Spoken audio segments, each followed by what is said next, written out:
மனசில் எப்போயுமே ஏதாவது ஒரு தாட் ஓடிக்கிட்டே இருக்கா? எதையாவது யோசிச்சிட்டே இருக்கீங்களா? அந்த யோசிக்கிறதுனால உங்களுடைய மனசு டிஸ்டர்ப் ஆகுதா? அப்படின்னா அந்த ஓவர் திங்கிங் எப்படி அவாய்ட் பண்ணலாம் அப்படிங்கிறத இந்த வீடியோவில் பார்க்கலாம். நான் Jayashree, I am a mind coach மற்றும் ஹோப்பனோ healer and welcome to my channel mind miracle.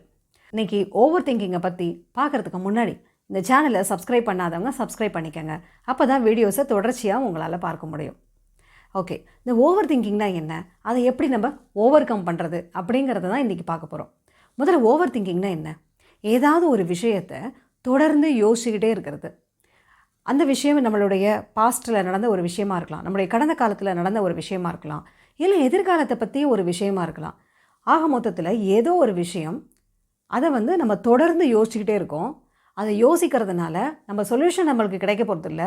ஆனால் at the end of that thought என்ன அப்படின்னு சொன்னால், நம்மளுடைய மனசு கொஞ்சம் டிஸ்டர்ப் ஆகும், கொஞ்சம் டென்ஷன், கொஞ்சம் ஆன்சைட்டி, இல்லைன்னா சில சமயம் பயம், அந்த மாதிரியான உணர்வுகள்லாம் வர ஆரம்பிக்கும். ஸோ இதுதான் ஓவர் திங்கிங் அப்படின்னு சொல்கிற ஒரு விஷயம். சரி, ஏன் ஓவர் திங்கிங் பண்ணுறோம் அப்படின்னா, சில விஷயங்களுக்கு நம்மளால் சொல்யூஷன் கண்டுபிடிக்க முடியாது. அதே சேம் டைம் நம்ம அந்த விஷயத்தினால நம்ம ரொம்ப பாதிக்கப்பட்டிருப்போம். ஸோ அந்த கடந்த காலத்தில் நடந்த விஷயங்களை பற்றி நம்ம நிறைய தடவை யோசிச்சிருப்போம். எதனால் அப்படி நடந்தது, ஏன் அப்படி நடந்தது அப்படிங்கிற மாதிரி. அதை யோசித்தாலும் நம்மளுக்கு எந்தவித ஒரு பயனும் இல்லைன்னு தெரிஞ்சால் கூட சில சமயம் நம்மளை அறியாமல் அந்த ஓவர் திங்கிங் அப்படிங்கிற பேட்டர்னில் போய் நம்ம சிக்கி போயிடுவோம். அதாவது நம்முடைய கடந்த காலத்தை பற்றி ரொம்ப நேரம் யோசிச்சுக்கிட்டே இருப்போம். சரி, யோசிச்சு முடிக்கிறோம், அடுத்து நம்ம வேலையை தொடர்ந்து செய்வோமான்னா அப்படி இல்லை. உடனே என்ன ஆகும் அப்படின்னா, நம்ம மனசில் கொஞ்சம் வருத்தம் வர ஆரம்பிக்கும், கொஞ்சம் கில்ட்டி கான்ஷியஸ், கொஞ்சம் இன்ஃபீரியாரிட்டி காம்ப்ளெக்ஸ், கொஞ்சம் பயம், கொஞ்சம் ஸ்ட்ரெஸ், இந்த மாதிரி ஒரு கலவையான உணர்வுகள் எது வேணாலும் வரலாம். இது மாதிரி பல உணர்வுகள் மனசில் வரலாம். அப்போ என்ன ஆகும் அப்படின்னா, நம்ம என்ன வேலையை கரெக்டாக செஞ்சுக்கிட்டு இருக்கோமோ அந்த வேலையில் நம்மளுடைய கவனம் குறையும். அதனால் நம்மளுடைய எஃபிஷியன்சி, நம்மளுடைய செயல்திறன் குறைய ஆரம்பிக்கும். அதனால் நம்ம செய்கிற வேலையால் கிடைக்கிற ரிசல்ட் அப்படிங்கிறதும் அதுவும் நம்மளுக்கு குறைய ஆரம்பிக்கும். காரணம் என்ன அப்படின்னா, இந்த ஓவர் திங்கிங் அப்படிங்கிற ஒரு விஷயத்தால். சரி, இது மட்டுமா அப்படின்னா அது மட்டும் கிடையாது. மன ரீதியான பாதிப்புகள் ஏற்படுது இல்லையா? ஒரு ஸ்ட்ரெஸ், ஆன்சைட்டி, பயம், இந்த மாதிரி பல உணர்வுகள் ஏற்படுறதுனால என்ன ஆகும் அப்படின்னா, அது உடல் ரீதியான பாதிப்புகளையும் கொண்டு வந்து தர ஆரம்பிக்குது. அதனால் இம்யூனிட்டி குறையலாம், நம்முடைய நோய் எதிர்ப்பு சக்தி குறையலாம், இதய சம்பந்தமான நோய்கள் வரலாம். ஏன் அப்படின்னா, நம்மளுடைய ஸ்ட்ரெஸ் அதிகமானால் ஆட்டோமேட்டிக்காக நம்மளுடைய ரத்த ஓட்டம் அதிகரிக்க ஆரம்பிக்கும். அதாவது நம்மளோட பிளட் ப்ரெஷர் அது அதிகரிக்கலாம். ஸோ இது தேவையில்லாத பல நோய்களுக்கு வழிவகுக்கிற மாதிரி ஆயிடுது. சரி, இப்போ இவ்வளோ பிரச்சனைகள் வருதா? ஒன்று நம்மளுடைய செயல்திறன் குறையுது, இன்னொன்று நம்மளுடைய உடல் ரீதியான பாதிப்புகள் பல வர ஆரம்பிக்குது. சரி, அப்போ என்ன பண்ணலாம் அப்படின்னு சொன்னால், இந்த ஓவர் திங்கிங் அப்படிங்கிறத நம்ம குறைக்க ஆரம்பிச்சுக்கலாம். இந்த ஓவர் திங்கிங் அப்படிங்கிற விஷயத்தை நம்மளால் கண்டிப்பாக நம்ம ஓவர் கம் பண்ண முடியும். அது எப்படிங்கிறத நம்ம பார்க்கலாம். நம்பர் 1 என்ன அப்படின்னா, நம்மளுடைய ஹோப்பனோபோனோ மெடிடேஷன். ஹோப்பனோபோனோ மெடிடேஷனில் இருக்கிற அந்த 4 phrases, I am sorry, please forgive me, thank you and I love you அப்படிங்கிற அந்த 4 ஃப்ரேசஸை தொடர்ந்து சொல்கிறதன் மூலமாக நம்ம ஏற்கனவே சொல்லிகிட்டு இருக்கிறோம் இல்லை, மனசில் நினச்சிட்டு இருக்கிறோம் இல்லையா, பல விஷயங்களை மனசில் யோசிக்கிறோம். அந்த யோசிக்கிறது, அந்த பேட்டர்ன், ஏன்னா அது திரும்பி திரும்பி யோசிச்சுட்ருக்கோம், அந்த பேட்டர்ன் பிரேக் ஆக ஆரம்பிக்கும்.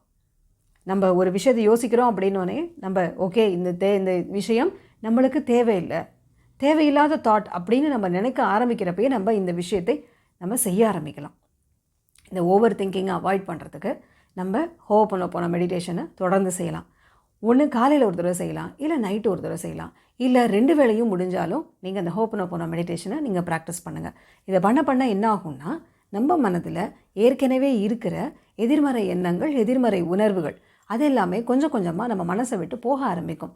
அதனால் நம்ம ரொம்ப ரிலாக்ஸ்டாக உணர ஆரம்பிப்போம். அப்போது நம்ம தேவையில்லாத எண்ணங்களை நம்ம குறைக்கிறதுனால அந்த ஓவர் திங்கிங் அப்படிங்கிறதும் நம்மளால் ஓவர் கம் பண்ண முடியும். இது நம்பர் 1. இன்னும் என்ன பண்ணலாம் அப்படின்னா, மைண்ட்ஃபுல் ப்ரீதிங். அதாவது நம்முடைய மூச்சை கவனிக்கிறது. எவ்ரி 1 hour ஒரு 5 நிமிஷம் நம்ம மூச்சை கவனிக்க ஆரம்பிக்கலாம்.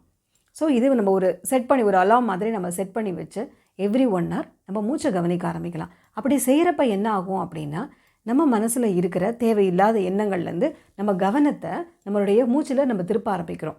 ஸோ நம்மளுடைய சுவாசத்தை கவனிக்க ஆரம்பிக்கிறப்ப என்ன ஆகும் அப்படின்னா, ஏற்கனவே நினச்சிட்டு இருந்த விஷயத்துலேருந்து நம்ம மனசு இப்போ ப்ரெசண்ட், இப்போ நடக்கிற நம்ம சுவாசத்தை கவனிக்க ஆரம்பிக்குது, நம்ம மூச்சை கவனிக்க ஆரம்பிக்குது. அப்போது அந்த நெகட்டிவ் தாட்டோட அந்த பேட்டர்ன் பிரேக் ஆக ஆரம்பிக்குது. ஸோ இந்த மெத்தடை நீங்கள் ஃபாலோ பண்ணலாம். நீங்கள் ரெகுலராக உங்கள் மூச்சை கவனிக்க ஆரம்பிக்கலாம். எப்போல்லாம் நீங்கள் டென்ஷன் ஆகிறீங்களோ, எப்போல்லாம் ஸ்ட்ரெஸ் ஆகிறீங்களோ, எப்போல்லாம் அதிகமான தாட்ஸ் வருதோ, அப்போது நீங்கள் உடனே உங்கள் கவனத்தை உங்கள் மூச்சின் மேலே திருப்பி அதை கவனிக்க ஆரம்பிக்கலாம். அப்போ அந்த ஓவர் திங்கிங் அப்படிங்கிற அந்த பேட்டர்ன் பிரேக் ஆக ஆரம்பிக்கும். இது 2வது. மூணாவது என்ன அப்படின்னா மைண்ட் பாடி ஸ்கேனிங். அதாவது நம்மளுடைய கவனத்தை கண்ணை மூடி தலையிலேருந்து கால் வரைக்கும் ஒவ்வொரு பாகமாக நம்ம கவனத்தை கொண்டு வந்து நம்ம கவனிக்க ஆரம்பிக்கிறது.